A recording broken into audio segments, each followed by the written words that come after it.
હૃદય એક ઝંખના તારી મહિમાના ગીત મેં અનંત ગાયા, તારી મહિમાના ગીત મેં અનંત ગાયા. ગુણ તારાની હાડી મને લાગી માયા, ગુણ તારાની હાડી મને લાગી માયા. એ મારા સ્વરમાહી સુર વડે તારો હૃદય એક ઝંખના. મારા સ્વરમાહી સુર વડે તારો હૃદય એક ઝંખના. હે તારું અસ્તિત્વ ચિહ્ન જોવાની હૃદય એક ઝંખના. હે તારું અસ્તિત્વ ચિહ્ન જોવાની હૃદય એક ઝંખના. હે તારી મૂર્તિના શિલ્પ મેં અનંત જોયા, તારી મૂર્તિના શિલ્પ મેં અનંત જોયા. ત્યાં શિરને નમાવી પાપ કંઈક ધોયા, ત્યાં શિરને નમાવી પાપ કંઈક ધોયા. બને મૂર્તિ સાકાર રૂપ તારું હૃદય એક ઝંખના છે. બને મૂર્તિ સાકાર રૂપ તારું હૃદય એક ઝંખના. હે તારું અસ્તિત્વ ચિહ્ન જોવાની હૃદય એક ઝંખના. હે તારું અસ્તિત્વ ચિહ્ન જોવાની હૃદય એક ઝંખના. હે તારા ચિત્રો જગતમાં અનેક જોયા, તારા ચિત્રો જગતમાં અનેક જોયા. તેના રંગો નિહાળીને ન ખૂબ મોયા, તેના રંગો નિહાળીને ન ખૂબ મોયા. તારા ચિત્રોમાં તુજને જોવાની હૃદય એક ઝંખના. તારા ચિત્રોમાં તુજને જોવાની હૃદય એક ઝંખના.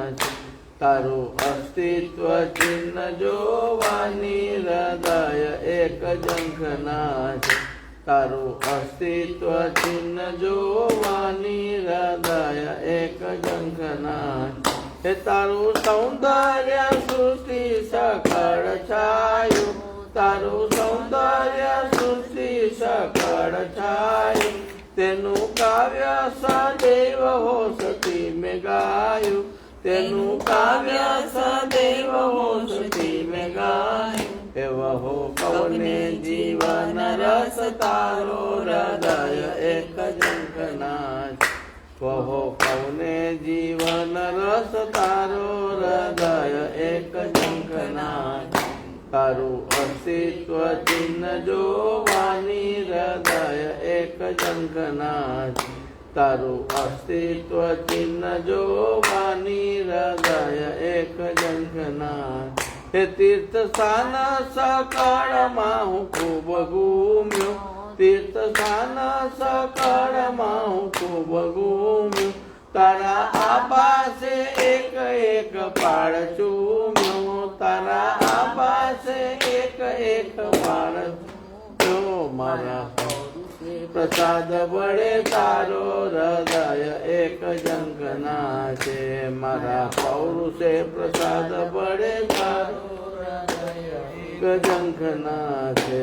તારું અસ્તિત્વ ચિહ્ન જોવાની હૃદય એક ઝંખના છે.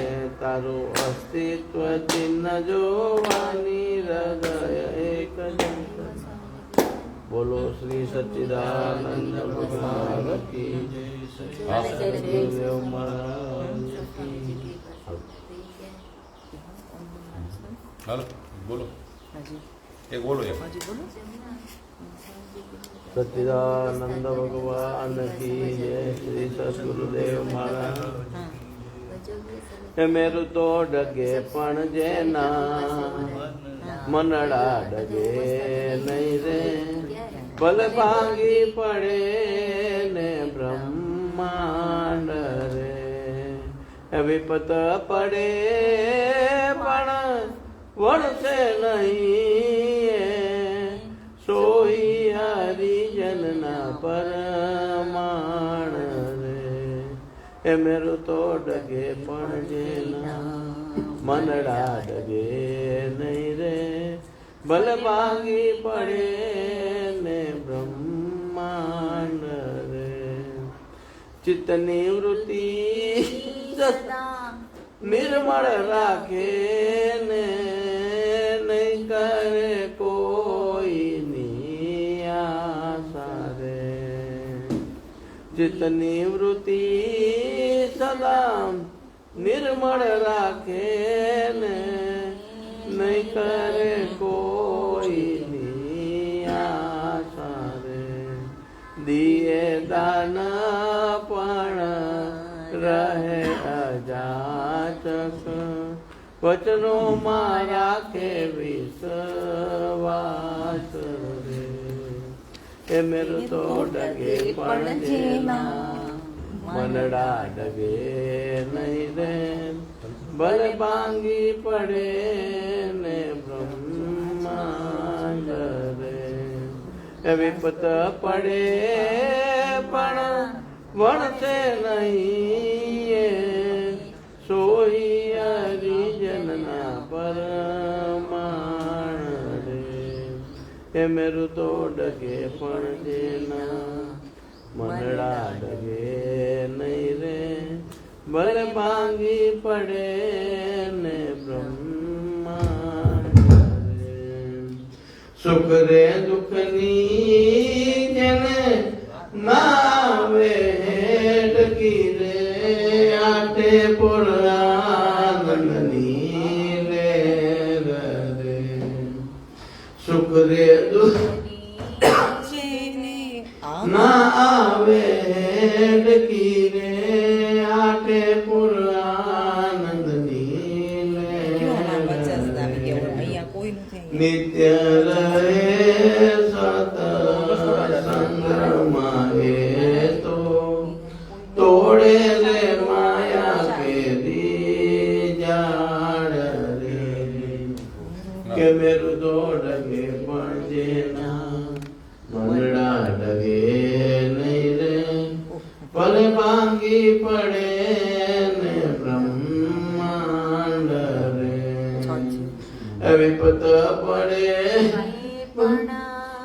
વણશે નહીં સોઈ હરિજનના પરમાણ રે એ મેરું તો ડગે પણ જેના મનડા ડગે નહીં રે ભલે ભાંગી પડે ને બ્રહ્માંડ રે તન જીને રે કરશે ધન્ય નિજારી નરને નાદ રે એકાંતે બેસીને જો અલગ આરાધે તો પ્રભુ પધારે ને દ્વાર રે કે મેરું તો ડગે પણ જેના મનડા ડગે નહીં રે ભલે ભાંગી પડે ને બ્રહ્માંડ રે વિપતુ પડે પણ વણશે નહીં સોઈ હરિજનના પરમાણ રે કે મેરું તો ડગે પણ જેના મનડા ડગે નહીં રે ભલે ભાંગી પડે ને બ્રહ્માંડ રે એ સંગ તું કરો તો તમે એવાની કરજો કે ભજનો મારે જો ભરપૂર રે એ સંગ તું કરો તો તમે એવાની કરજો કે ભજનો મારે જો ભરપૂર રે એ ગંગા સતી રે બોલ્યા રે પાનબાઈ જના નયનો માં વરસે સાચા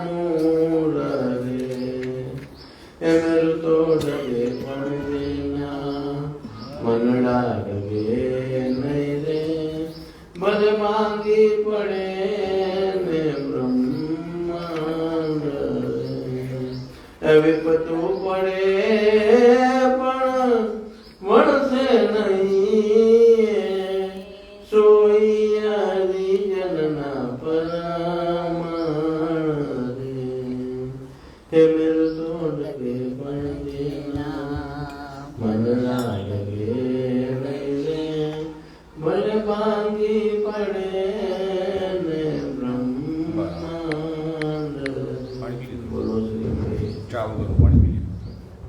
એ રીતે આવો ઉકળે ઉકાળી દો થોડી થોડી પી લે કાંઈ એ શિવાની નામ પણ હા હા હા હા થોડું લગાવો આ લોકો પહોંચી જાય બધા ચાલુ થઈ ગઈ છે હે ચા થઈ ગઈ ઓલમોસ્ટ રેડી જેવી છે કર દો 1 મિનિટમાં એટલે આ આ દ્યો શિવાની નામ પણ અહીંયા પાછળ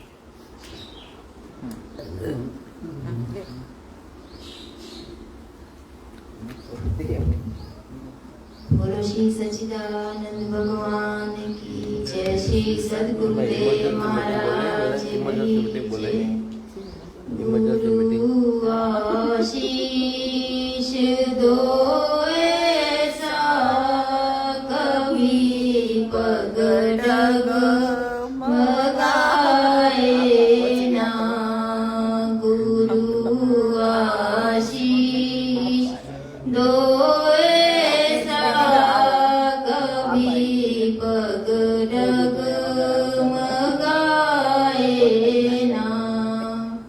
सत्य की राह से हट कर कहीं हम दूर जाए ना। सत्य की राह से हट कर कहीं हम दूर जाए ना।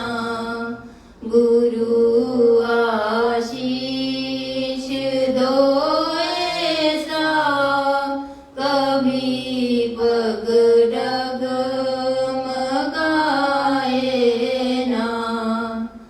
पाप और पुण्य की गठरी हमारे सामने रखी। पाप और पुण्य की गठरी हमारे सामने रखी। गलत गठरी उठाए ना। गुरु आशीष दो ऐसा गलत गठरी उठाए ना। गुरु आशीष दो ऐसा गुरु आशीष दो ऐसा कभी मगाए ना। अमीरी और गरीबी से हमारा वास्ता कैसा। अमीरी और गरीबी से हमारा वास्ता कैसा। यह मोह माया का बंधन किसी के काम आए ना। गुरु आशीष दो ऐसा कभी पग डग मगाए ना। हमें जीवन दिया जिसने क्या थोड़ी मेहरबानी है। हमें जीवन दिया जिसने मेहरबानी है। प्राण जाए तो जाए पर गुरु तेरी आस जाए ना। प्राण जाए तो जाए पर गुरु तेरी आस जाए ना। गुरु आशीष दो ऐसा कभी पग डगमगाए ना। कभी पग डगमगाए ना। बोलो श्री सच्चिदानंद भगवान। जय श्री सद्गुरुदेव महाराज।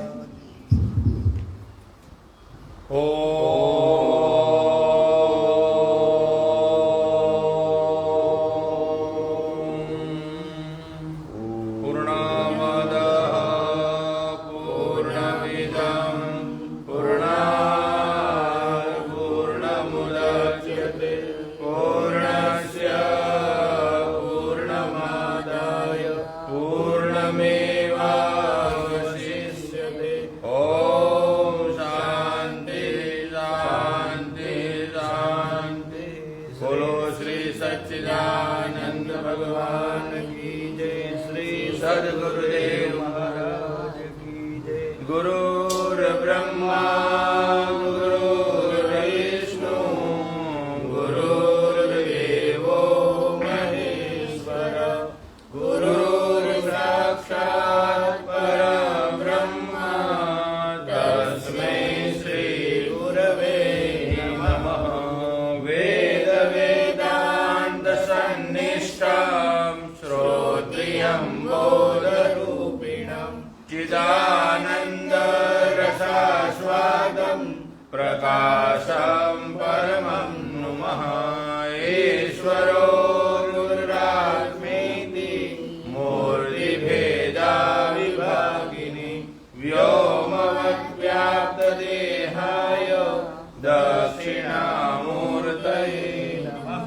बोलो श्री सच्चिदानंद भगवान की जय। श्री सद्गुरुदेव महाराज। ध्येय सदा सवितृमंडल मध्यवर्ती नारायण सरसिजासन सन्निविष्टः केयूरवान् मकरकुण्डलवान् किरीटी हारे हिरण्मय बभूधृत शङ्खचक्र जपाकुसुम शङ्कासं काश्यपेयं महाद्युतिं तमोरिं सर्वपापघ्नं प्रणतोस्मि दिवाकरम्। हर रविवार को सत्संग होगा ही होगा। स्वामी जी बाई चांस बाहर गांव जाए तो भी रविवार को आश्रम में सत्संग होगा। छोटा रूप होगा लेकिन रविवार को सत्संग का टाइम में सत्संग होगा ही। आज हम सबको पता नहीं था, फिर भी हम बैठे थे यहाँ नीचे प्रेमानंद महाराज का सत्संग सुन रहे थे। अभी बाबा जी सत्संग कर रहे थे, हम सुन रहे थे। हाँ, अभी बंटू भैया भजन गा रहे थे। राजीव है जो सिरमौर वाला, वो लाइव कर रहा है। अमर भाई जी बैठे हैं, रमेश भाई बैठे हैं, सत्संग चल रहा है अभी लाइव। तो हम सुन रहे थे। तो महाराज जी आए तो वो बोले सत्संग करना ही, तो हम तो यहाँ बैठ गए। सत्संग होना चाहिए। दोपहर को खाने को तो 30 आदमी थे। अभी सत्संग में सब आलस चढ़े, भजन करो उनको आलसी, भोजन को होशियार, तुलसी ऐसे जीव को बार बार धिक्कार, ऐसा बोला है। ना आज मिसअंडरस्टैंडिंग हुई महाराज। मिसअंडरस्टैंडिंग। अब ये इतने साल हो गए, करीबन 2000 साल से ऊपर।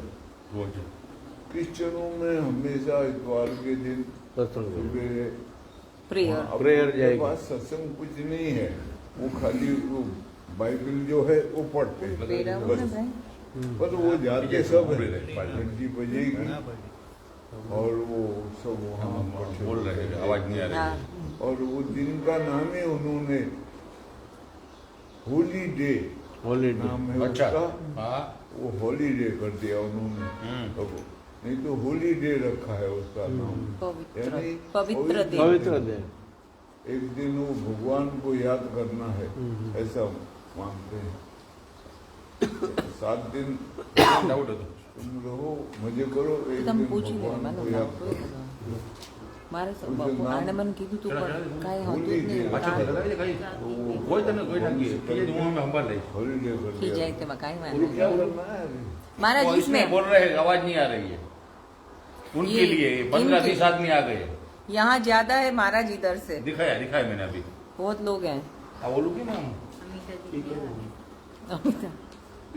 और जो वहां से निकले हैं जामनगर से वो भी इसमें देख रहे हैं महाराज सब बस चले दिन दरवाजा कहीं टेंशन ना करो तारा तो खा पी के सब चले गए। आवाज करो रिचुअल को बोलना चाहिए सबको। रिचुअल वैसे और दिन जो शाम को वो करते थे वो बंद हुआ है, अच्छा लेकिन रिचुअल का तो रहता ही है हमेशा। आज कहाँ है हिमाचल में किसके घर है सत्संग पता नहीं किसी के घर है वो, फोन आया था सवेरे घर में सत्संग रखा है, पता नहीं किसने फोन किया था यार, पता नहीं। आपको पता चल जाएगा देखने से घर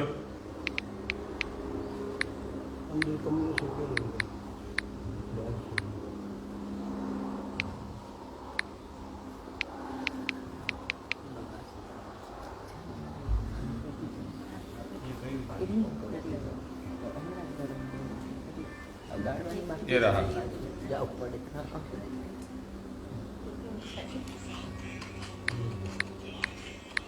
राजकुमार से देखो, है राजीव कुमार। वो तो सिरमौर का लड़का है वो कर रहा है अच्छा ये અમિતા લોકો આવે ને ના પાડી દે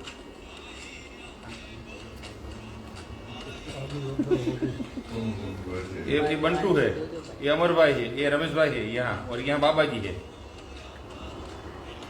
घर पता नहीं चल रहा है मुझे, मैंने लिखा है बताओ। किसके घर सत्संग हो रहा है, लेकिन अब जवाब नहीं आया। बताओ बताओ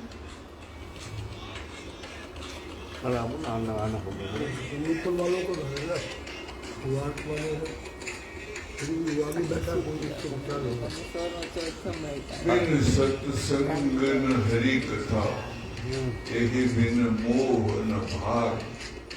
मोह गए बिन राम पद, होई न दृढ़ अनुराग। बिना सत्संग और हरि कथा के मोह नहीं जाता है, कहते हैं। मोह शिथिल होता है, सत्संग सुन के, हरि कथा सुन के उसमें थोड़ी शिथिलता आती है, और जब भगवान के प्रति दृढ़ राग हो जाता है मोह समाप्त होता है, नहीं तो नहीं होता है। इसलिए सत्संग की महिमा है, और आश्रम में तो होना ही चाहिए सत्संग। हरि चर्चा कोई न कोई बहाने किसी न किसी रूप से करते रहना चाहिए, क्योंकि खाली खाने पी के मस्ती से डकार मार के सोने के लिए नहीं होते आश्रम।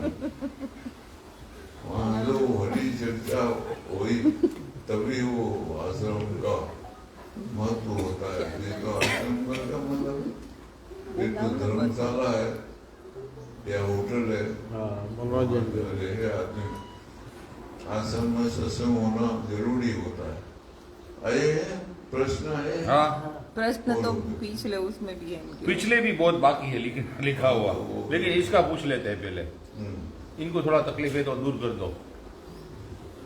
जय सच्चिदानंद। नाद के अभ्यास में 5-10 मिनट के बाद ही कान की कानपट्टी के नीचे बहुत दर्द होता है जो सहा नहीं जाता, और अभ्यास छोड़कर दूसरा करना पड़ता है।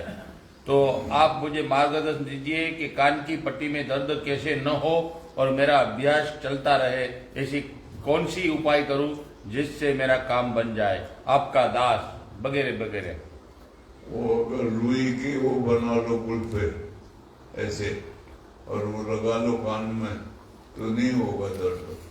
उंगली लगा के जोर से दबाने से होता है वो जोर से दबाया जाता है उंगली डाल के, तब इसलिए होता है वो रुई के ऐसे गुट्टे बना लो, और जिससे बाहर का शब्द सुनाई न दे, अंतर में ही ख्याल जाए, तो उसके द्वारा बैठे अपने, और ख्याल जो है वो भ्रकुटी में रखे, क्योंकि नाथ के अभ्यास से भी आगे चल के प्रकाश निकलेगा, प्रकट होगा, तो वो ख्याल उसमें रहे। दो ही जगह ख्याल रहे, यहाँ से हटे तो नाथ में जाए, और नाथ से हटे तो यहाँ आए।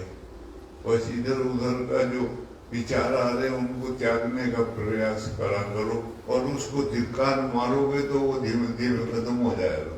क्यों आ रहे ऐसे ख्याल, हटाओ इनको, ऐसा भाव मन में बना के बोला जाएगा। अगर ख्याल करा जाएगा तो वो जो विचार आते हैं वो आने घट जाएंगे और कम आएंगे, और अधिक से अधिक ख्याल उसमें जाएगा कान में।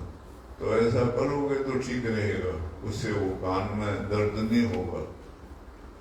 वो रुई के गोल गोल गुफे बना लो, उसको डाल दिया कान में जोर से, और वो बैठ गए, उससे दर्द नहीं होता है। उंगली से जोर से दबाने से होता है वो दर्द।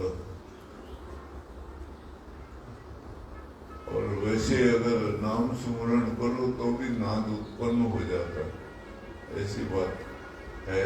धीरे धीरे श्वास पूरा लेके नाभि और उससे नीचे तक ले जाके, और बराबर ख्याल उसमें रहे, तो थोड़े समय के बाद नाद प्रकट हो जाता है। फिर उधर ख्याल लग जाए तो वो फिर नाद उसमें से उत्पन्न हो जाता है, नाम भी उसमें उत्पन्न होता है। वास्तव में तो नाद उस नाद से ही नाम प्रकट होता है, वही है असल में। जो आदि नाद है वो नाम ही है, वो उसी में लय हो जाता है आगे जा, उसी से प्रकट हुआ है। बीजू ये लास्ट टाइम में प्रश्न था, 2-3 प्रश्न लास्ट टाइम के थे। अच्छा। वास्तविक गुरु कृपा उन्मनी अवस्था में समझ आती है, तो अब जो कृपा हमें लग रही है, क्या ये हमारा एक भाव है या अन्य कुछ? कृपया मार्गदर्शन दीजिए। भाव ही है, गुरु कृपा का जो रूप है वो भाव ही है, भाव से ही प्रकट होता है। सब कुछ भाव के ऊपर निर्भर है। भगवान भी भाव का ही रूप है। वो खुद कहा है उन्होंने, भाव का भूखा हूं मैं। भाव ही एक सार है, भाव से मुझको भजे तो भाव से बेड़ा पार है। भाव का ही रूप है सारा।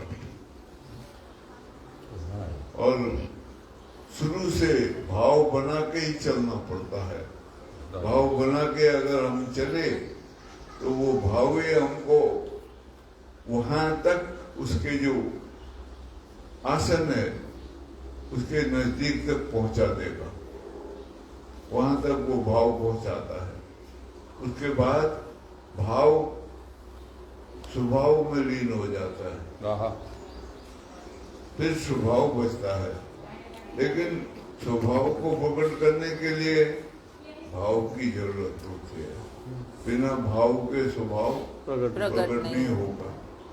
जो प्रकट होता है स्वभाव, वो हमारा वास्तविक स्वभाव नहीं होता है। काम है, क्रोध है, लोभ है, मोह है, अहंकार है, राग है, द्वेष है, भय, तृष्णा आदि, ये हमारा स्वभाव नहीं है। ये सब आगंतुक हैं, आते हैं और जाते हैं। ये परमानेंट ठहरता नहीं है। स्वभाव वह है जो परमानेंट हमारा होना है। इसलिए भगवान राम उसको कहते हैं हिलने को, सबरी को। मम दर्शन फल परम अनुपा, जीव पावे नहीं सहज स्वरूपा। सहज स्वरूप। वो सहज स्वरूप ही स्वभाव है। तो वो प्रकट होगा कब, जब भगवत तत्व की जानकारी मिलेगी, समझ आएगा, उसका रहस्य प्रकट होगा, तब वो स्वभाव प्रकट होता है। इसलिए वहां तक ले जाने के लिए भाव की जरूरत पड़ती है। भाव ही है, गुरु के प्रति भाव है तो गुरु है, माँ के प्रति भाव है तो माँ है, बाप के प्रति भाव है तो बाप है। नहीं तो एक आदमी है वो, एक औरत है वो। ऐसे ही हमारे यहाँ भाव प्रकट करने के लिए ये मूर्तियों का निर्माण किया गया है। अगर मूर्ति में हमारा भाव है तो भगवान है वो, अगर भाव नहीं है तो वो मूर्ति है, पत्थर है। सारा खेल भाव का है। अब जिनको भाव नहीं है उसके प्रति, वो पत्थर है कहते, तोड़ देते हैं, खंडन कर देते हैं उसको। इसका मतलब है वो भाव शून्य है, उनको कोई भाव नहीं उसके प्रति। तो इसलिए भाव की महत्वता है, बहुत बहुत दूर तक भाव ही ले जाएगा। इसलिए भाव की जरूरत पड़ेगी। भाव प्रकट करे अपने अंदर में। भाव हमारे जीवन को परिवर्तित करता है, बदलता है, और जीवन में तरलता जो लाता है वो भाव लाता है। भाव से तरलता आती है जीवन में। और ये जो रस है, करुणा का रस, भाव से ही प्रकट होता है। वो दूसरा कोई मार्ग नहीं उसको प्रकट करने का।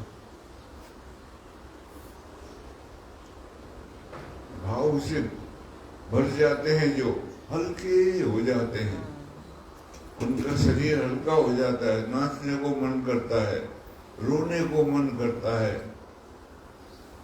वो भाव का ये प्रभाव होता है। इसलिए साधक अवस्था में भाव की जरूरत है। भाव की जरूरत है वो महाभाव तक, उस स्वभाव तक प्राप्त करने के लिए। वो जब स्वभाव पैदा होता है तो भाव उसके साथ एक हो जाता है, युक्त हो जाता है। इसलिए गोस्वामी जी कहते हैं उमा भगवान शंकर से कहलवाया है, उमा राम स्वभाव जिन जाना ताही भजन तज भावना। फिर वो भजन में लीन होता। भजन क्या है? हमारा स्वभाव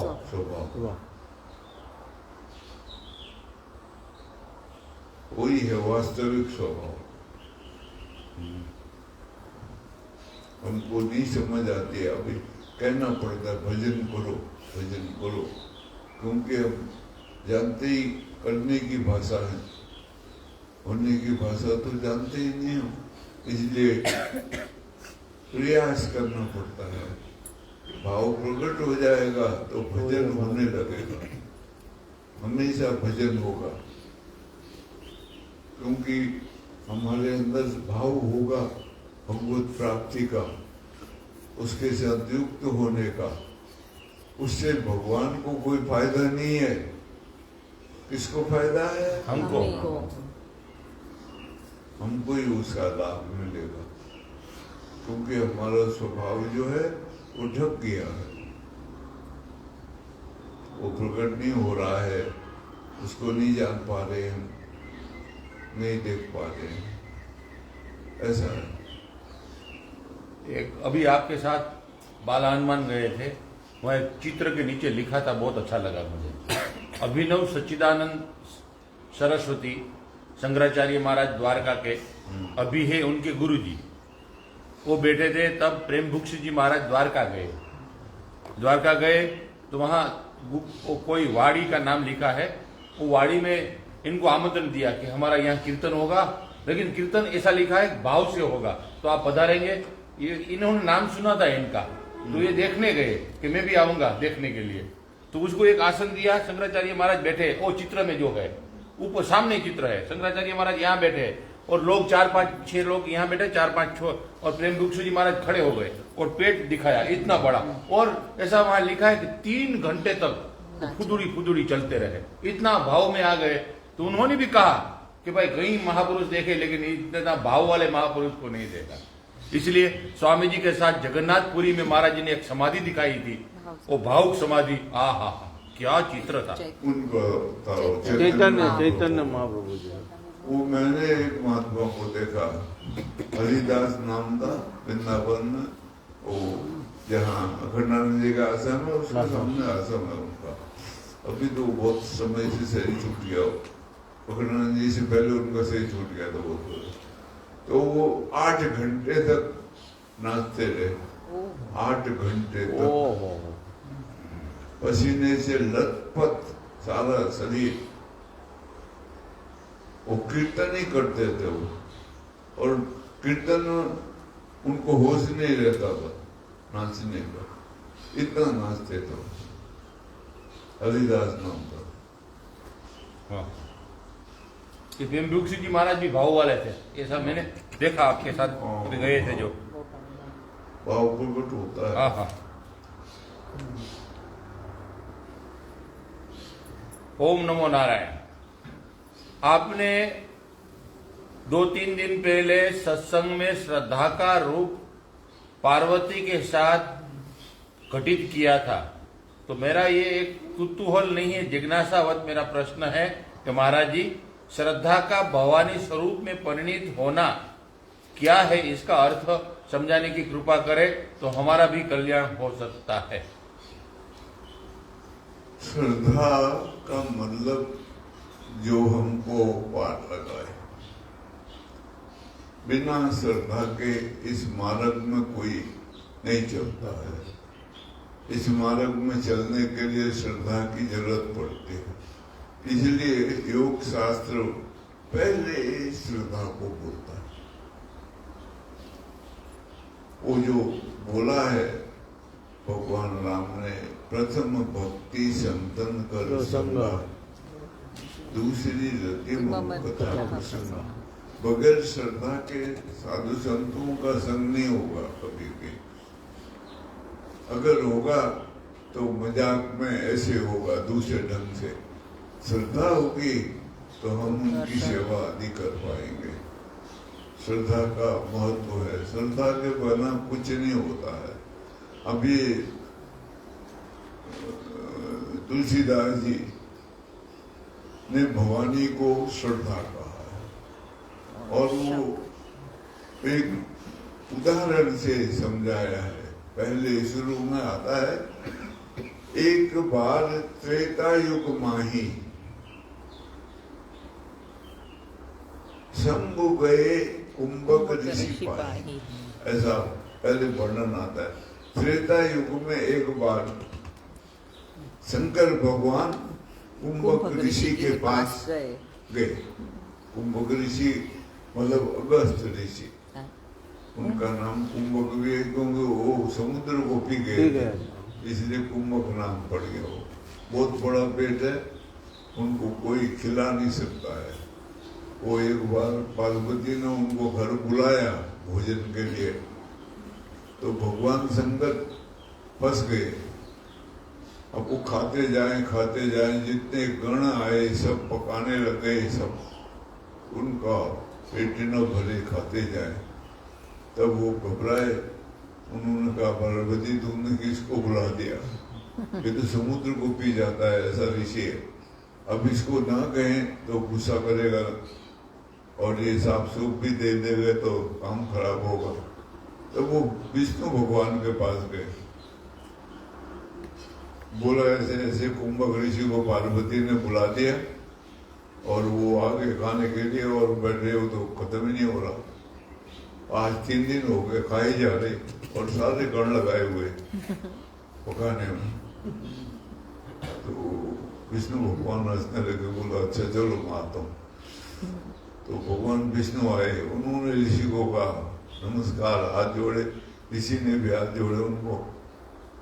बोला कैसे आए? बोला मैं भी आमंत्रित था आपके साथ, लेकिन मैं इसलिए लेट आया क्योंकि मैंने कहा पहले आप थोड़ा खा लोगे, और मैं तो थोड़ा सा खाता हूँ, फिर मैं उठ जाऊंगा तो आपको भी उठना पड़ेगा, वो दिखाना पड़ेगा क्या नाम सभ्यता।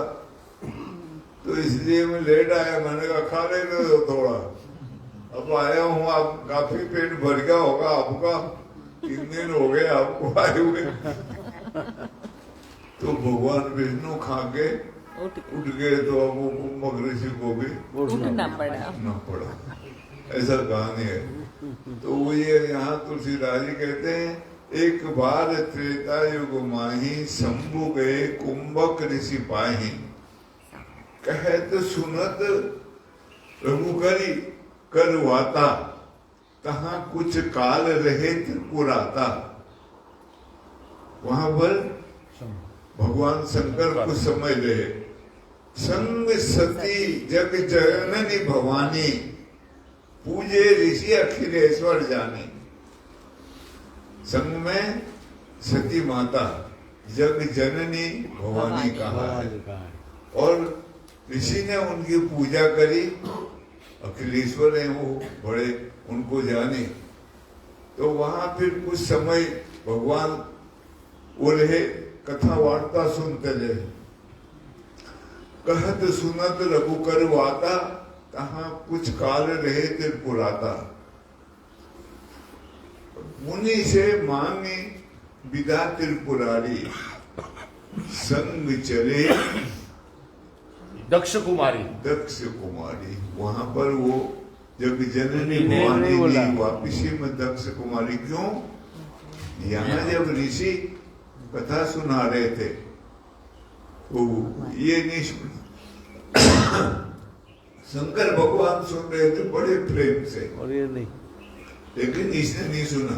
इसने कहा ये ऋषि हमारे को पूज रहा और फिर हमारे को कथा सुना रहा, तो उसका भाव बदल नहीं गया। आया उसका। वाह। इसलिए अब वो जो श्रद्धा थी वो ऋषि पर नहीं बनी, राम कथा पर नहीं बनी, तो वो फिर एक जन्म लेना पड़ा उसको। दक्ष कुमारी वो फिर लंबी कहानी है उसके पीछे। फिर वो आए, जब राम की परीक्षा लेने लगे, फिर वहां उसने सीता का भेष रखा और वो राम के सामने खड़ी हुई, और राम ने कहा तुम्हारे पति के पास जाओ, यहाँ क्या कर रही हो? तो वो शर्मिंदा हुई। फिर भगवान शंकर ने पूछा क्या करने गई थी वहां? परीक्षा लेने। मैं आज तक हिम्मत नहीं कर सका परीक्षा लेने की उनकी। वो त्रिभुवन पुराणी है, भगवान विष्णु है, सबकी परीक्षा लेते हैं, और तुमको कैसी हिम्मत आई उसकी परीक्षा लेने? नहीं, कहते परीक्षा नहीं ली मैंने, उनको प्रणाम किया। तो वहां वो झूठ बोली अपने पति से। तो भगवान शंकर के मन में उनके प्रति जो भाव था खत्म हो गया, और समाधि में चले गए वो। त्याग कर दिया। तब फिर ये इनको निमंत्रण नहीं दिया इनके पिता ने। तो बगैर निमंत्रण के अब कहाँ जाए? तो पिता के यज्ञ में आए, वहां अवहेलना हुई बहुत, शंकर भगवान की भी इसकी भी। तो वो फिर यज्ञशाला में उसको, वो सिर्फ श्रद्धा की कमी की वजह से सब हुआ। अश्रद्धा हो गई ऋषि से, कुंभक ऋषि, और वो राम कथा से, उसकी वजह से इतना लंबा चक्कर, एक जन्म गंवाना पड़ा पूरा। और वो फिर मन में ऐसा संकल्प बनाया हुआ था, तो दूसरे जन्म में फिर वो वापिस हिमालय के घर पैदा हुए, और मैना नाम की उनकी माता थी। मैना होती, मैना का मतलब होता है जिसमें मैं नहीं है, जो समर्पित है पूर्ण रूप से परमात्मा को। और पर्वतराज का मतलब होता है जो अडिग है, अडिग विश्वास है उसका, पूर्ण विश्वास है। तो इसलिए यहाँ वो जब दोबारा विवाह हुआ, भगवान शंकर से लंबी तपस्या करनी पड़ी बहुत, फिर भगवान से विवाह हुआ, तब फिर श्रद्धा पूर्वक बहुत ही श्रद्धा से पूछा कि कौन है राम? वही राम है जिनको आप पूछते हो, दशरथ के पुत्र हैं या कोई और है? तब वहां पर वो भगवान शंकर कहते हैं, उनको सुनाते हैं कथा। कैसे? मगन ध्यान रस दंड जुग, पुनि मन बाहर लीन, रघुपति चरित महेश तब हर्षिते वर्णन की। वाह भगवान शंकर 2 घड़ी पर्वत ध्यान के रस में डूब गए। मगन ध्यान रस शब्द आया है वो। अब हर एक को ध्यान का रस नहीं मिलता है। जिसको ध्यान का थोड़ा रस मिलेगा वो नियम पूर्वक ध्यान करेगा हमेशा। ऐसा नहीं अभी टाइम मिला तो कर लिया जाए, कल को टाइम नहीं तो नहीं। और नियम बांध के उसका रस लेंगे। उसको मिला है, समझ आई है, समझ से ही रस प्राप्त होता है, बगैर समझ के नहीं होता रस। ये ऐसा खुश्क रस है बहुत कि वो वैसे झड़ता नहीं है, समझ से प्राप्त हो। तब वो उसके लिए वो स्वामी जी कहते हैं, रचि महेश निज मानस राखा। रामायण कहाँ थी? मानस में। रचि महेश निज मानस राखा, पाई सुसमय सिंहासन घन। श्रद्धा हुई है उसको तो वो शिव जी उसको सुनाएंगे, स्वामी सुनाएंगे। शिवासन भाषा, उसको अमर कथा भी कहते हैं। ताते रामचरित मानस वर, धरे हु नाम ही हेरी हरसि हर। कहते हैं इसलिए इसका नाम रामचरित मानस, क्योंकि ये शंकर के मानस में था। राम के जो चरित्र हैं वो शंकर भगवान के मानस में है। तुलसीदास जी अपने ऊपर नहीं लेंगे, वो भगवान शंकर का वहां लेंगे। ताते रामचरित मानस वर, धरे हु नाम ही हरसि हर। भगवान शंकर ने उसका नाम रखा। कहो कथा सोई परम सुहाई। कहते हैं वही कथा सुना रहा हूं, बहुत सुहानी कथा है। सादर सुनो सजन चित लाई। कहते हैं उस कथा को सुनो बहुत ध्यान से। श्रोता वक्ता ज्ञान निध, कथा राम के गुण। कहते हैं श्रोता वक्ता दोनों ज्ञान की निधि होनी चाहिए। श्रोता भी ज्ञानी हो और सुनने वाला भी, क्योंकि राम की कथा गूढ़ है, बहुत गूढ़ है। श्रोता वक्ता ज्ञान निधि, कथा राम की गूढ़। किमी समझो मैं मूढ़ मती, कली मली गृह से विमूढ़। कहते हैं मैं कैसे समझाऊं, मैं तो मूढ़ मती हूं कह रहे, क्योंकि मेरी बुद्धि कली काल ने हट ली। वो कथा के बारे में है, इसलिए वहां श्रद्धा का महत्व है। श्रद्धा को वही भवानी का रूप किया है। वही श्रद्धा पैदा हो जाए तो बस बात लग गई। क्योंकि श्रद्धा होगी तभी सत्संग में जाएंगे, श्रद्धा होगी सत्ग्रंथ पढ़ेंगे, श्रद्धा होगी साधु संतों की सेवा करेंगे, किसी महापुरुष के शरण जाएंगे। श्रद्धा नहीं है तो ये कुछ भी नहीं होगा। इसलिए श्रद्धा को भवानी कहा है, जो भवरोग से पार करने वाला, पार करती है, पार ले जाती है, उसको श्रद्धा को भवानी का रूप दिया। श्रद्धावान लभते ज्ञानम। श्रद्धावान को ही ज्ञान प्राप्त उपलब्धि होती है। पर वो शर्त रखी है वहाँ, इंद्रियों पर संयम हो। ज्ञानम लब्ध्वा परा शांति, मचिरेणाति गच्छति। मचान पर ऊपर मचान पर चढ़ जाता है वो, वहाँ गति हो जाती है उसमें, ऊंची मेड़ी, वहाँ से वो सब देखता है कौन जानवर आ रहा खेत चरने के लिए, कोई नहीं आ सकता, वो मारेगा पत्थर भगा देगा सब। हाँ। देवराहा बाबा मचान पे बैठे रहे ना। हाँ ऊपर ही रहते हैं। भाई आप सबको पता ही होगा ये दक्ष कुमारिका और भवानी दोनों के बीच में क्या अंतर है।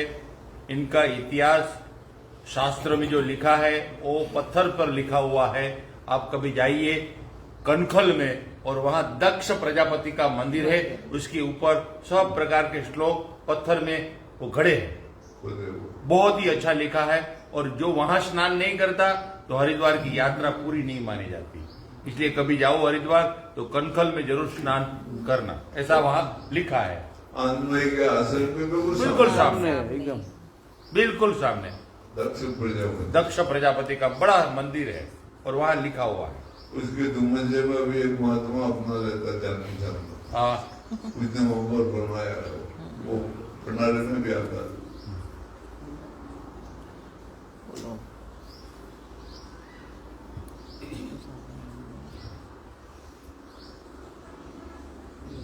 अनेक वादों में से विवर्तवाद की कहानी के रूप में, शब्द के रूप में, अर्थ के रूप में हमारी समझ में नहीं आता, तो कृपा करके महाराज जी विवर्तवाद किसको कहते हैं इनकी जानकारी देने की कृपा करें, ताकि हम विवर्तवाद को समझ सके और अपनी साधना में उनका लक्ष्यार्थ प्राप्त कर सके। आपके दास। विवर्तवाद है ये कल्प के आदि में भगवान को, परम पुरुष को जब संकल्प हुआ तो वो अपने आप से अनभिज्ञ था, अपने को भी नहीं जानता था, क्योंकि उसके अलावा कोई था ही नहीं, एकमात्र था। तो वो अपने से भी अनभिज्ञ हो गया। किसको सुने? दूसरा कोई हो ही तो सुनाए, दूसरा कोई है ही नहीं। किसको देखे? दूसरा कोई हो ही तो देखे। वही एकमात्र था। उसको सहसा उसका स्वभाव मानते हो, क्योंकि जैसे पानी का स्वभाव बहना है, अग्नि का स्वभाव जलाना है, उसको अलग नहीं कर सकते। अग्नि के स्वभाव को अलग करोगे तो अग्नि नहीं रहेगी, वो स्वभाव ही उसका स्वरूप है। जल के स्वभाव को अलग करोगे तो नहीं रहेंगे जल। तारों का स्वभाव टिमटिमाना है, और जो नहीं टिमटिमा रहा वो तारा नहीं, वो ग्रह होता है। जो टिमटिम करते हैं वो तारे होते हैं, ऐसा मानते हैं। तो ये स्वभाव उसका है, उसमें सहसा स्पंद हुआ, ऐसा मानते हैं जानकार जो विद्वान पुरुष हैं, वो ऐसा मानते हैं। उसका जो स्पंद हुआ, उसमें क्षण हुआ, तो उसने अपने को जाना, देखा, अब मैं हूँ, हाँ मैं हूँ, एकमात्र हूँ, और मेरे अलावा कोई नहीं है, मैं ही हूँ बस। फिर उसके अंदर एक भाव पैदा हुआ अपने आप को जानने कि दूसरे को बना, दूसरे को तैयार करो, ताकि खेल खेलना है। बोलो, इसलिए लीला कहते हैं, उसके कार्य को लीला कहते हैं। क्यों? कोई प्रयोजन नहीं है, कुछ लेना देना नहीं है, कोई मतलब नहीं है। जैसे बच्चा खेलता है, क्या मिलेगा उससे? कुछ भी नहीं, कोई प्रयोजन नहीं है, फिर भी वो खेलेगा अपना मन बहलाने के लिए। तो वहां भी उसमें कोई प्रयोजन नहीं है, मतलब नहीं है, तो उसने खेलने के लिए, इसलिए उसके कार्य को हम लीला कहते हैं। और हमारे यहाँ वैष्णव मत वालों ने बहुत अच्छा काम किया। रामलीला, कृष्ण लीला, हमारे यहाँ गुरु महाराज के कार्य को भी मौज कहते हैं। ये बापू ने लीला मौज। आई मौज फकीर की थी झोपड़ी फूक। तो उसने कहा मैं अकेला हूँ, अनेक हो जाऊं। तो उसी में एको अहम बहुश्यायाम, ये शब्द है संस्कृत का, क्योंकि जो विद्वानों की भाषा रही है वो संस्कृत रही है पहले, और जितना अध्यात्म का ज्यादा रहस्य है वो संस्कृत भाषा में पुराना है। बाद में संत आए अलग अलग भाषाओं में, हिंदी में और क्या नाम प्राकृतिक भाषा में, एक एक जगह में भी चला हुआ, लेकिन आदि काल में संस्कृत भाषा विद्वानों की भाषा रही है। तो उसमें वो शब्द एको अहम बहुश्यायाम प्रजायी, एक ही हूँ अनेक हो जाऊं संसार रूप में। तो उसने कुछ बनाया नहीं है, निर्माण नहीं किया है, क्योंकि निर्माण के लिए सामग्री चाहिए। वो तो बहुत समर्थ महापुरुष है, तो वो हो गया है। एक से अनेक होना, इसको विवर्तवाद कहते हैं। इसलिए साधु महात्मा प्रचार करते हैं, एक से अनेक होने का कार्य करते हैं। एक ही रूप में जो खुद करते हैं वो दूसरे को मार्गदर्शन करते हैं। ये विवर्तवाद है। वाह भाई वाह। हम उसी विवर्तवाद को फॉलो करते हैं, उसी विवर्तवाद को धारण करते हैं। इसलिए एक से अनेक होने की कल्पना करते हैं।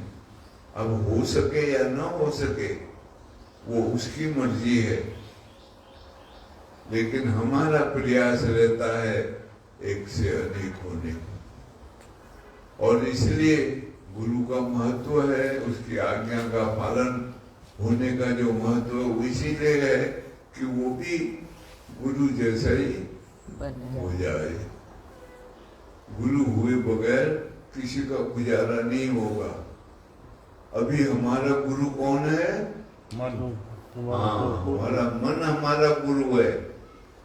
हमको गुरु होना पड़ेगा, मन को गुरु नहीं बनाना है,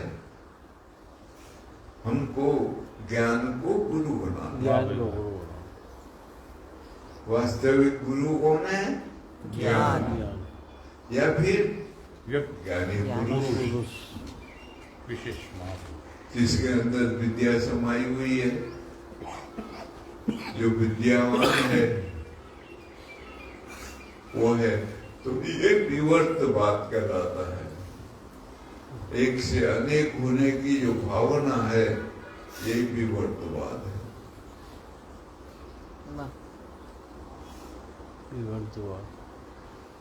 वाह वाह।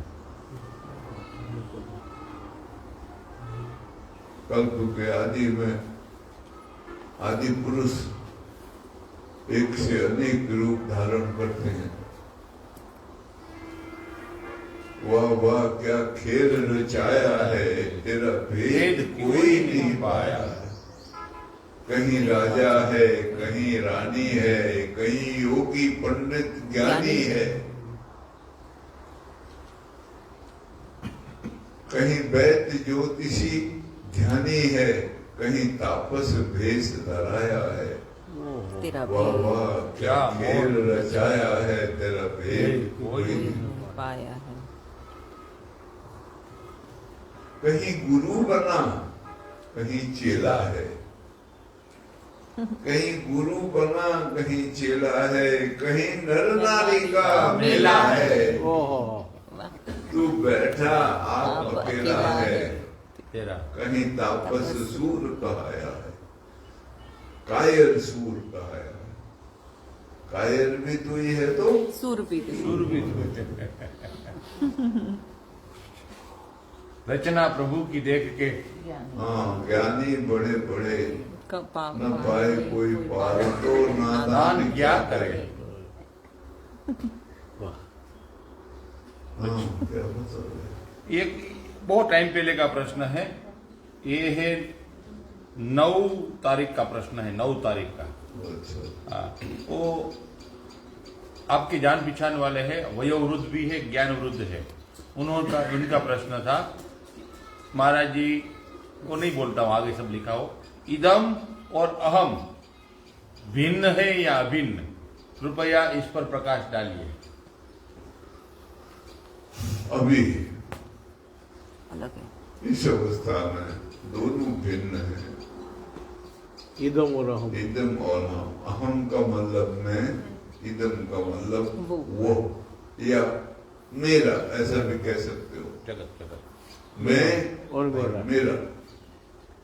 लेकिन एक समय ऐसा आ जाएगा जब दोनों एक हो जाएंगे, वहां हिसाब से न इदम रहेगा न अहम रहेगा, एकमात्र सत्ता बाकी बचेगी। उसको जो भी कहना हो कह लो।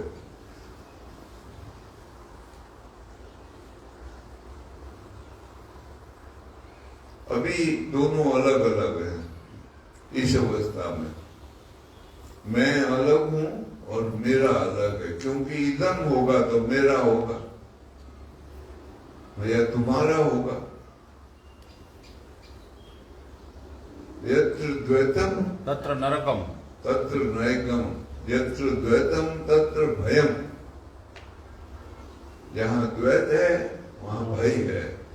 जो द्वैत है वही नरक है।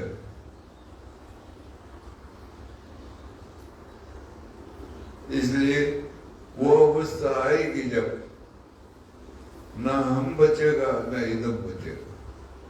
जो बचेगा वो अनर्वचनीय है, उसके ऊपर कोई बात नहीं हो सकती, बोल नहीं सकता उसके ऊपर। इदम न मम।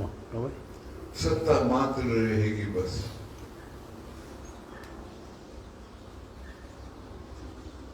उसमें एक अवस्था आएगी और उसमें इदम नहीं रहेगा, अहम रहेगा। अच्छा, अहम रहता है। हाँ, एक अवस्था है, उससे नैतिक बिल्कुल बाद में वो भी नहीं रहेगा, बिल्कुल नैतिक की अवस्था। हम भी नहीं रहेगा। उसी को हंता करके बुलाते हैं ये लोग। अरिहंत उसी का नाम है। अरिहंत का मतलब होता है जिसने अपने सारे दुश्मनों का नाश कर दिया, मार दिए सारे दुश्मन, कोई नहीं बचा। अगर देखना हो तो कभी बुद्ध की मूर्ति को देखना, उसके अंदर वो चित्र बने होते हैं, वो मार रहे होते हैं उनको। काम है, क्रोध है, लोभ है, सबको बड़ से मारते हैं, दिखाते हैं ऐसा।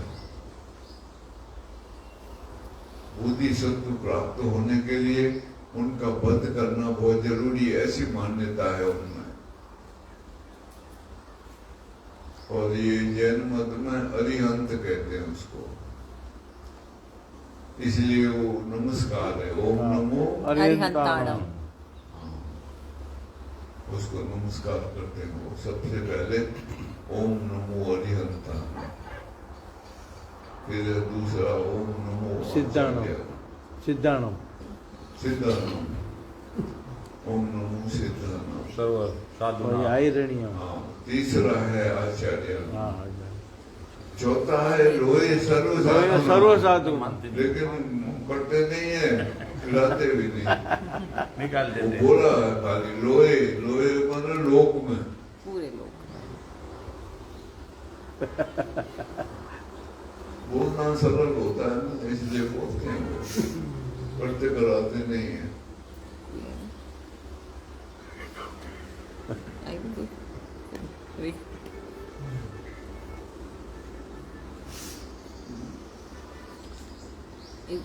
भाई रविवार को सत्संग होगा, 3 बजे से 2:30 बजे से शुरू होगा भजन, 3 बजे से प्रश्नोत्तरी होगी, 5 बजे तक चलता रहेगा हर रविवार को। मैं हूँ या न न हूँ तो भी सत्संग होगा। गुरुवार कम से कम भजन कीर्तन होता रहे, अच्छा है। बिन सत्संग न हरि कथा, तेहि बिन मोह न भाव। मोह गए बिन राम पद, होय न दृढ़ अनुराग। बिना सत्संग और हरि कथा के मोह रूपी राक्षस नहीं भागता। पुराणों में, शास्त्रों में मोह को राक्षस का रूप दिया है। रामचरितमानस और रामायण आदि में उसको रावण कहा है, और महाभारत में धृष्ट जिसने सारा राष्ट्र धारण किया है। हाँ, संसार को धारण किया है जिसने, वो है अंधा। और वो मोह का मतलब है मेरा। इसलिए वो अपने ही बेटों के हाल पूछता रहेगा। मामका और पांडवा। ये भगत को एक प्रश्न पूछा था, ये भूल गया है आपको कहने का। वो बोले कौरव इतने मारे गए, अभी हमको एक कहानी सुनाई। भगत ने प्रश्न पूछा, उसका रूप में मैं सुन रहा था। तो एक महात्मा इनको समझा रहे थे कि भगत आपके प्रश्न के उत्तर में मैं आपको पुराण के उदाहरण देकर समझाऊं। धृतराष्ट्र का ये क्या बोला, और सब युद्ध खत्म हो गया, सब इनका सत्यानाश निकल गया, धृतराष्ट्र का परिवार का। तो भगवान कृष्ण के पास वो गया रोता रोता कि मेरा इतना कसूर था कि मैंने इतना को इतने मेरे पुत्र, मेरा परिवार सब कुछ नाश हो गया, इतना मेरा कसूर क्या था? भाग्य की बात, ऐसा मेरा भाग्य क्या दुर्बल था? कौन सा ग्रह ऐसा बैठा? भगवान मुस्कुराए, बोले बैठ जा। अब तो वो बैठना ही था कि कुछ था नहीं उसके पास सहारा, वो भगवान के पास बैठ गया। भगवान ने कहा कि मैं ज्योतिष बहुत जानता हूं, तुझे भरोसा है मेरे पर? तो पहली बात बताओ। बोले महाराज अब तो भरोसा के अलावा कुछ करूं, क्या करूं मैं? अब मेरा कोई है नहीं आपके अलावा, तो ही कि मैं तेरा उद्धार कर दूंगा। ये शब्द बोला तो महाभारत के अंतिम अध्याय में ऐसा लिखा, ऐसा बोल रहा था। तो बोले मेरा दुख बताओ महाराज, मैंने क्या पाप किया? एक पुस्तक निकाली ऐसी छोटी, ऐसे ऐसे निकाला। बोले ओहो बहुत बड़ा पाप किया तुमने, इसका ये परिणाम है। बोले क्या? बोले पूर्व जन्म में आज 10 जन्म पहले तूने तेरे बड़ा तू राक्षस, बड़ा जबरा राजा था राक्षस, और तू सोया था और तेरे घर बहुत लोग आए अलग अलग प्रदेशों से, और तूने सबका स्वागत किया, और तेरे आदमी को तूने छुट्टी दे दी थी, कोई था नहीं तेरे पास। तो राजा था लेकिन वो ऐसे आदमी नहीं थे, थोड़े थोड़े थे। वो बोले हमको भोजन करना है, मांस खाना है, मांस।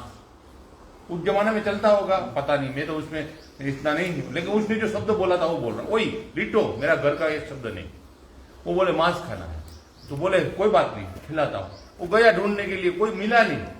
बहुत गया तो पानी का सरोवर छोटा था, उसके पास एक खड्डा था, उसमें 100 अंडे थे। वो अंडे सब हंस के थे। वो अंडा लाया, 100 अंडा लाया, उसका मांस बनाकर उनको खिलाया। और वो जब हंस वहां आया, हंसनी, तो देखा उसने मेरा अंडा नहीं है। बोले जितने मारा इसका कुछ भी हो जाए, इसका 100 बच्चा मर जाएंगे, क्योंकि मेरे 100 अंडे मार दिए। ये तेरा पाप है, याद कर। उनको कुछ ऐसा यंत्र चलाया, उनको यहाँ दबाया होगा कृष्ण ने, और वो चालू कर दिया, तो देखा हाँ मैंने मारा है। बोले इनका ये परिणाम है। कोई बिना परिणाम, बिना कर्म का यहाँ कोई फल अपने आप तो मिलता ही नहीं। ये तेरा परिणाम है, तूने उसके 100 अंडे मारे, तो इसने तेरे 100 पुत्र मारे। ओ कहानी भगत को सुनाई, याद आई क्यों? इसको याद आ गया। वो लास्ट में संन्यास लेके चला गया था। वो भी और वो बंधारी भी उसके साथ चली गई थी। लेकिन अच्छा तब किया, उसके बाद तब अच्छा किया। इसका जो विदुर का वो ऐसा था कि एक राजा था, उसके राज्य में चोरी हो गई, तो वो सिपाही दौड़े चोर के पीछे, चोर भागे। 2-3 जगह से वो खजाना लूट के भाग रहे थे। भागते सिपाही ने उसको पकड़ना चाहा तो वो एक जंगल में गए तो वहां एक महात्मा था बैठा हुआ। वो अपने ध्यान में था, बाहर था बैठा हुआ और कुटिया खाली थी। तो ये सब धन दौलत वो जो ले गए तो कुटिया में रख के लोग भाग गए थे।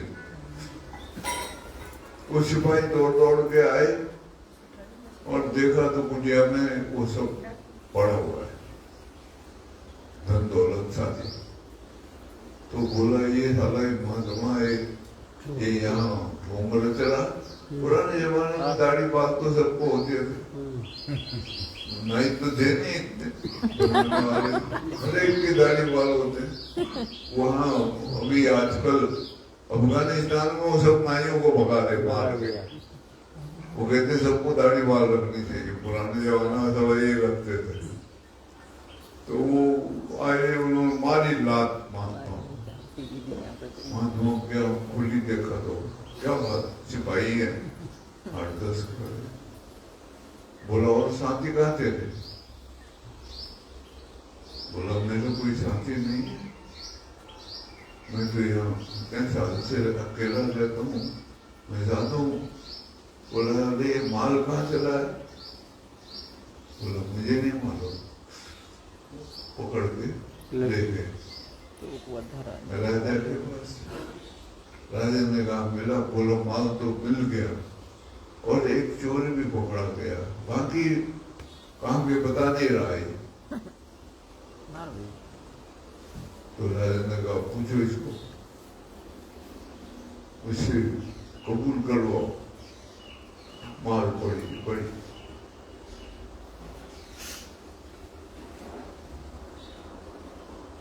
अब वो हुई तो कोई बताए। कहा मैं तो अकेला साधु हूं, मैं अधमरा कर दिया मार के। तो उसने कहा यार ये मेरे कर्मों का फल मुझे मिल रहा है, पर मैंने ऐसा कौन सा कर्म किया? तो वो अपने पुराने जीवन को देखने लगा, ध्यान में चला गया। धीरे धीरे देखा 8वें जन्म में वो एक बहेलिए का बेटा था और जंगल में जा रहा था। एक पक्षी को बाण मारा, पक्षी को बाण लगा, पक्षी नीचे गिर के पड़ करने लगा। तो इसने बाण उठा के हंसे और पक्षी पड़ करता रहे और वो बहुत देर तक फड़फड़ाते हुए आखिर में मर गया। तो ये पक्षी जो है वो राजा बन गया और ये बहेलिया का बेटा महात्मा बन गया।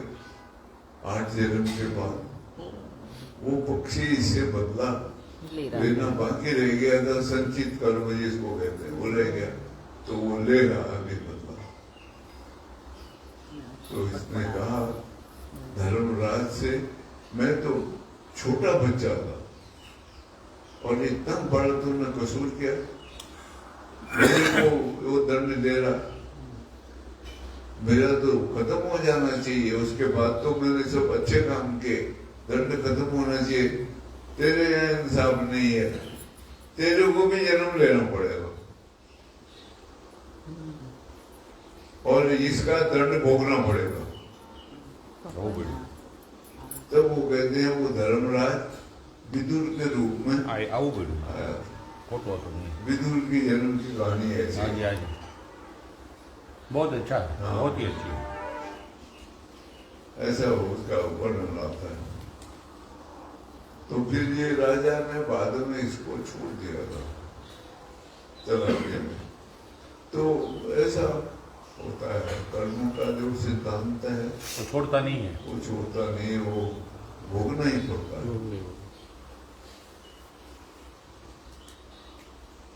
आज इतना ही रखते हैं।